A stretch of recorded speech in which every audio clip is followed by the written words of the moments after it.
Yo, Elliott. I wanted to ask you about becoming a better father. My mom got divorced twice when I was a kid, so I never had a stable father figure. Now that I'm a father of two young boys, 5 and 9, I realize that I haven't been the best father in terms of assertiveness, discipline, and being a role model because I was raised mostly by my mother. I'd like to set a better example for my sons so they grow up to be confident. I'd also like to be more respected by them. I've been a bit more assertive with them recently, and I'm facing resistance. So it sounds to me, if I had to unpack, that your issue is with assertiveness and discipline, right? Being a role model, I think you're probably a great dad. I think you probably do nice things with your sons. And I think you can continue to do that, right? But the assertiveness and the discipline part, here's what you need to know. Burn this into your brain. Take this to heart. Meditate on it. Marinate on it. Let it become a part of you over time. You have to be willing to be hated. You have to be willing for them not to like you. My dad used to have a saying. He said, "I'm the bad guy." He would do this on his chest. He said, "I don't care if you hate me. I'm the bad guy, and it's just the way it's gonna be." And it worked out perfectly because we would always run to my mom and she would protect us. So we had this perfect balance between our parents. You know, you grew up with a mom only, so all you got was, "I love you no matter what. You could be a jerk. You might disappoint me and I'll make you feel guilty," but very rarely will a mom, especially a white mom, straight up come and be a bad guy. There's some black ladies that act just like men. I've seen them. I have friends and moms that's like that. My sister's actually, my sister's like that. She's a single mother and she's like a dad. She's tough.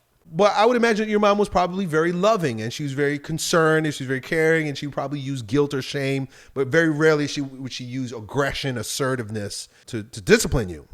But a dad does that. A mom's job is to nurture you. The dad's job is to mold you. That's why a father's love is a critical love. A father criticizes because iron sharpens iron. Father's love is critical because he knows what you can be and he has expectations for you. Your mom doesn't really have expectations for you. She might think she does. She might pretend like she does, but your mom's going to love you no matter what. Your dad will love you too, and you'll love your children.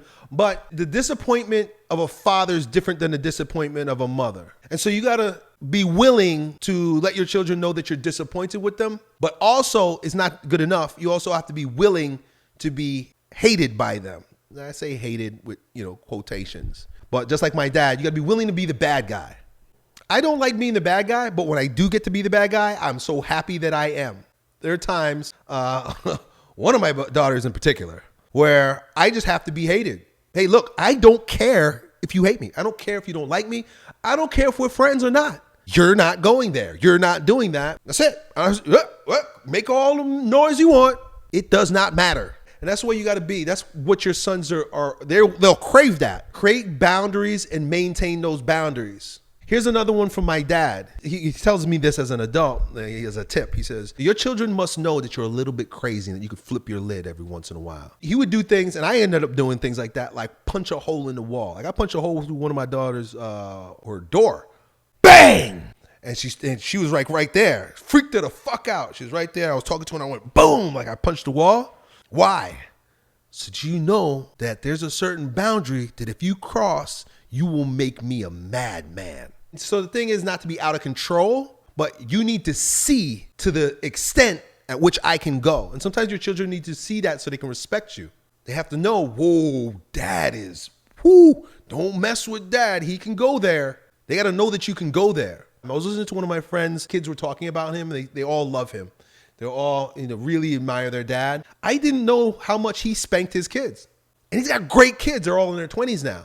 And it was so funny. The stories about him spanking were a lot like my dad spanking me. He's like, he kind of made a joke out of it. He had fun. He had one shoe that he called Mr. Clapper. It's like, when you get home, Mr. Clapper's coming out the closet. And so the kids knew, damn, getting spanked. Spanking needs to make a comeback. Don't be afraid to spank your kids. You're not abusing them. That's why spanking happens on the legs and the butt, because you can't really break anything. You don't want to spank them in their face or on their chest or, knock out the wind or something. You can spank that little ass as hard as you want. Leave welts. They'll be fine. Put on their pants. Nobody will even see it.